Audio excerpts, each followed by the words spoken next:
Yeah, viewers all over the world. For some of you that are seeing me for the first time, call me Ogbuefi Ezeana, ugochitubelu Oraifite, or you call me Akajigo. I'm an ancient high priest. Today, and also a priest in Ordinary Restoration Evangelical Mission. So you can call me a priest or ordinary evangelist. I'll answer. My mission is to help people live better life.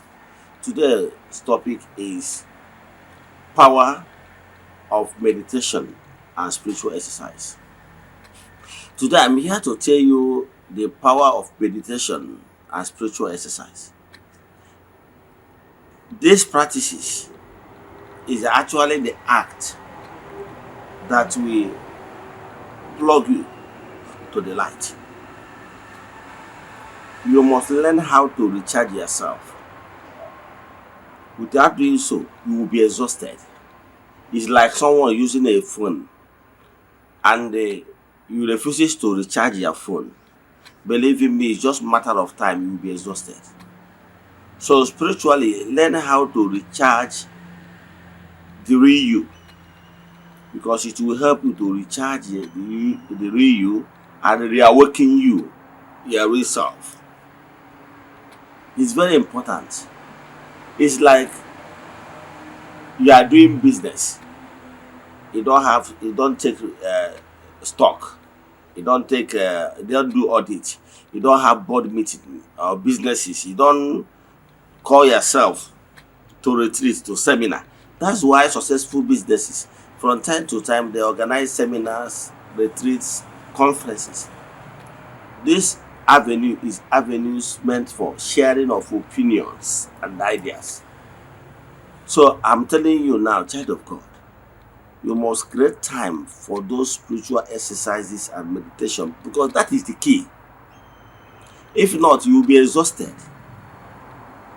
Great men and called ones that have ever existed in this gross material world taught us so, and they practice it.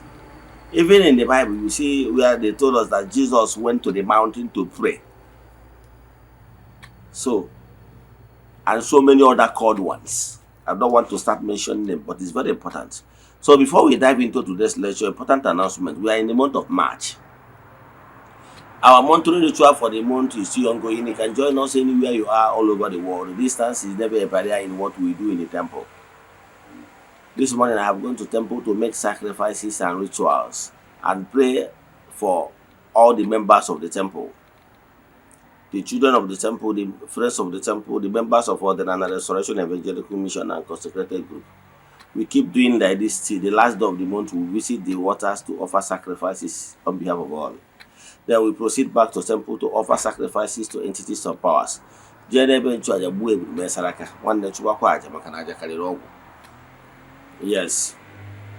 So if you are interested in joining us or you have any question in today's lecture, look on your screen. You see my number.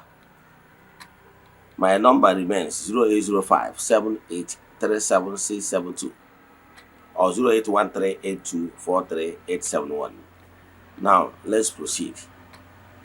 What I'm telling you today is the power of meditation and spiritual exercise. World over, like I told you in my previous lectures, that spirituality is one.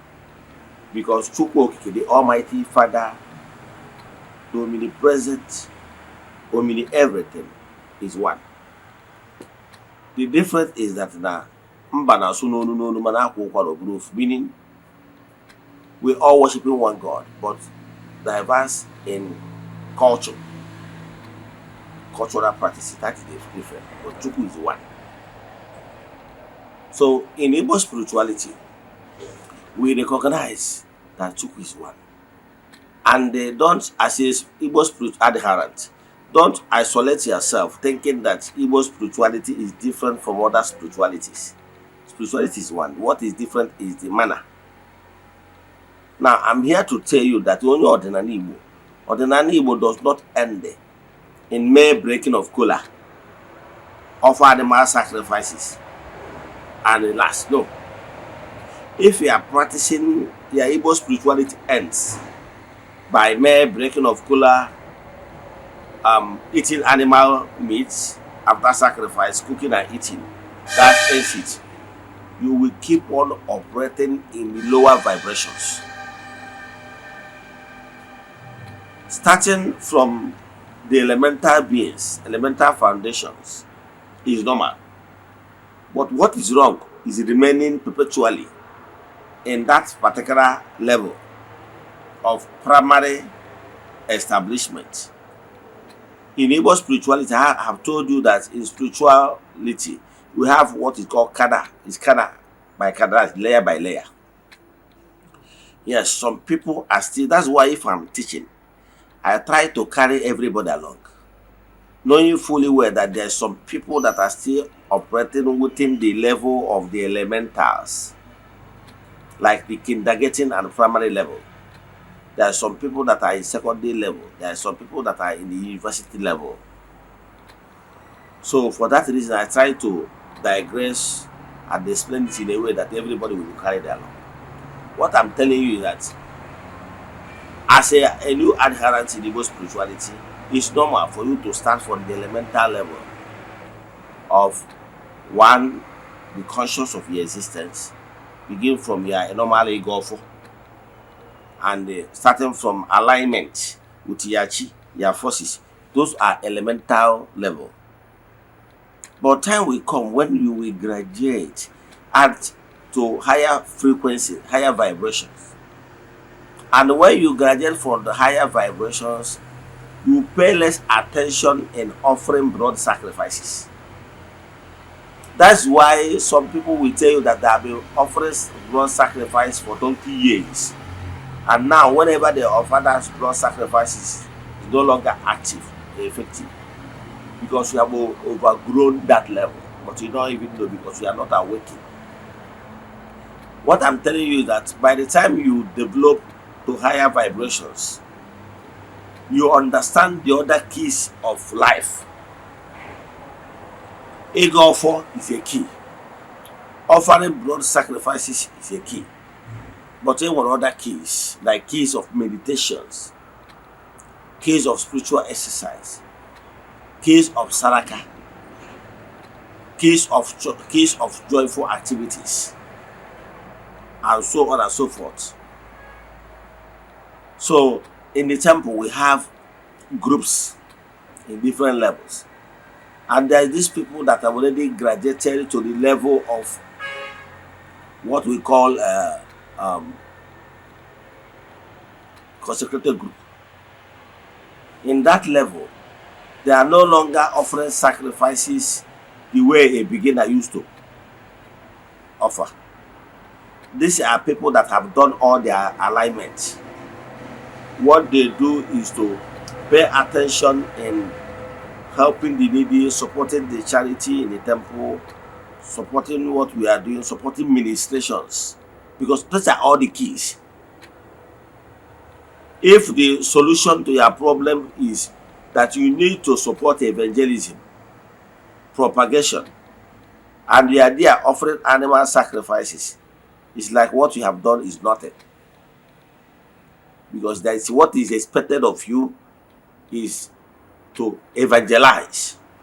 But they are still there offering animal sacrifices. So in all these are keys. Meditation and spiritual exercise is key, two different keys. But they are interwoven.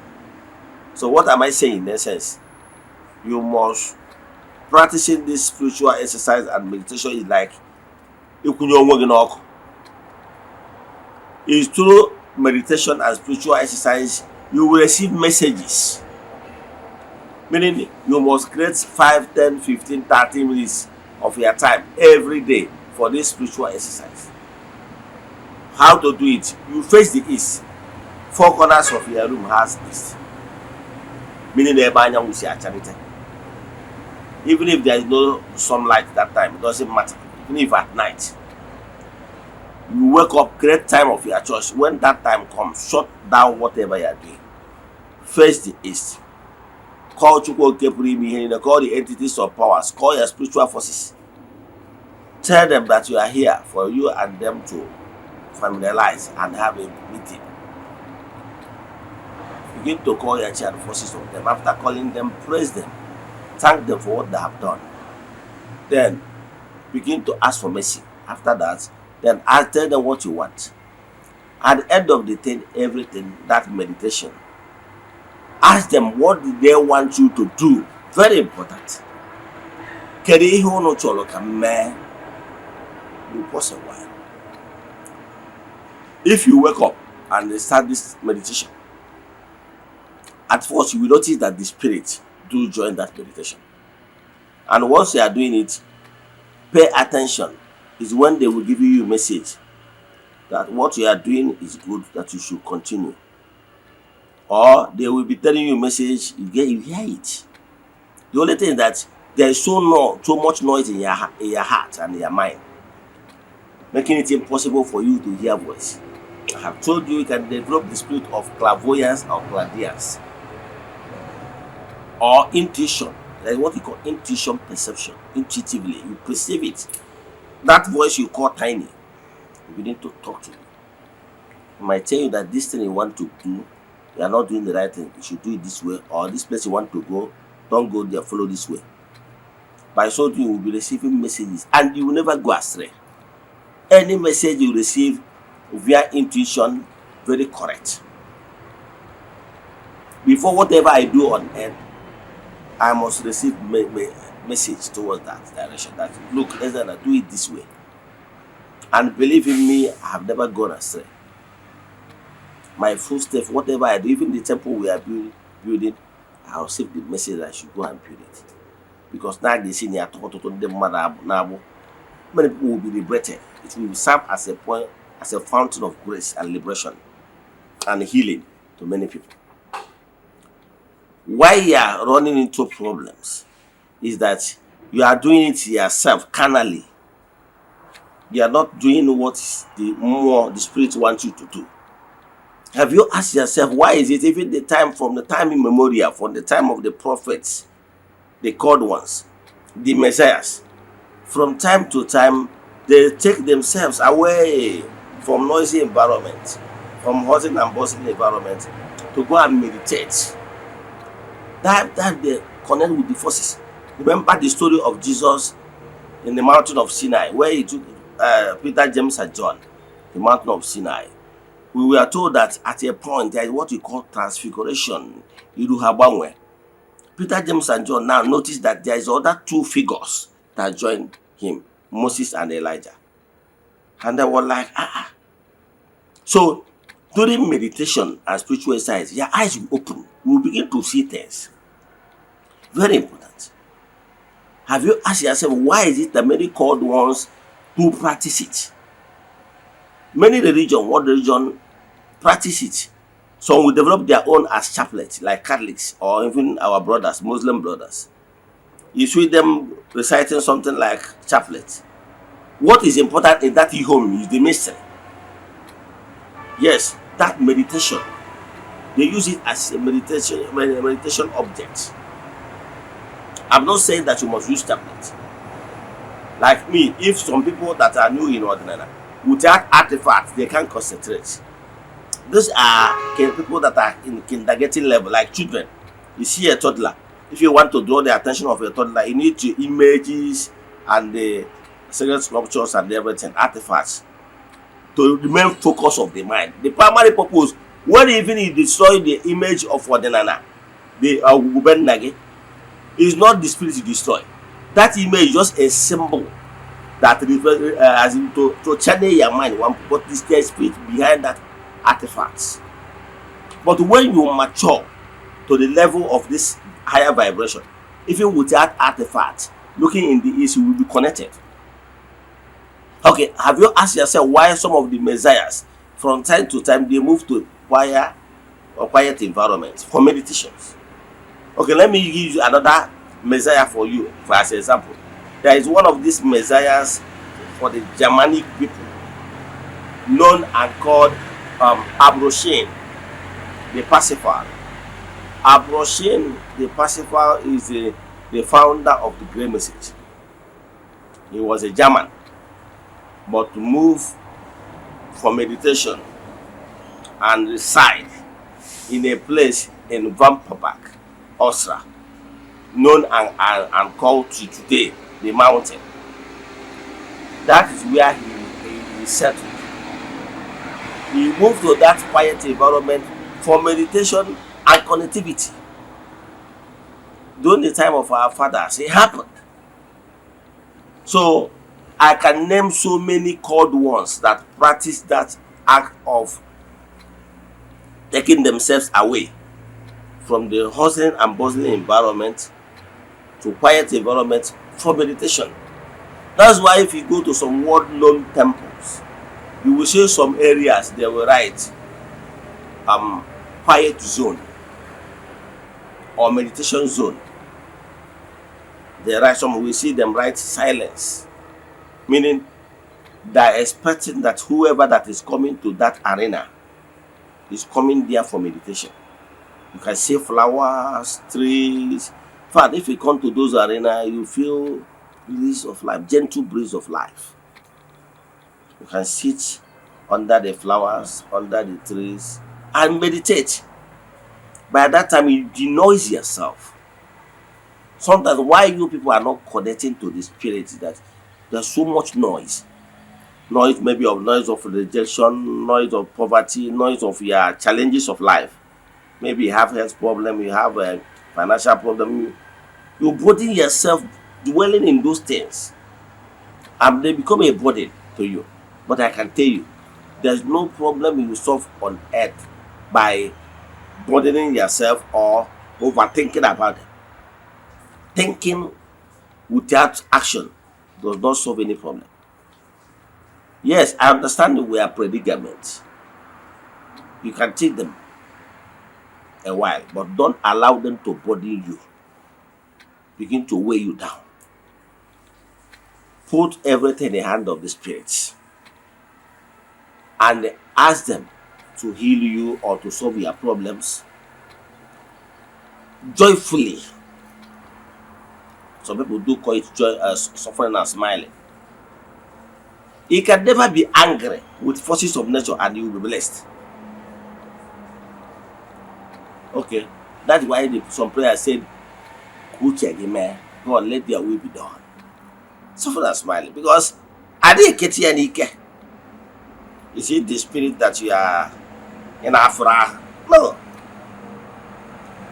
Tell them, Lord, let their will be done. And they will see humility in you, and they will bless you and grant your heart desires. Let me stop here. If you have any question in today's lecture or you want us to do deep consultation for you, chat me on WhatsApp 0805 7837 672. Let us pray. Ekwem na Chineke. Ekwem na ọ dịghị ihe siri m ike nke Chineke na-apụghị. Izi m ụzọ m ga-esi lụgbuo ya n'ihi na ọ mazuru ihe niile. Obi m siri ike na Chineke meworo m ya. Ya gazie. May the blessings of Chukwu Okepere be with you all. May you be protected. May you be blessed. Go, shine, and dominate.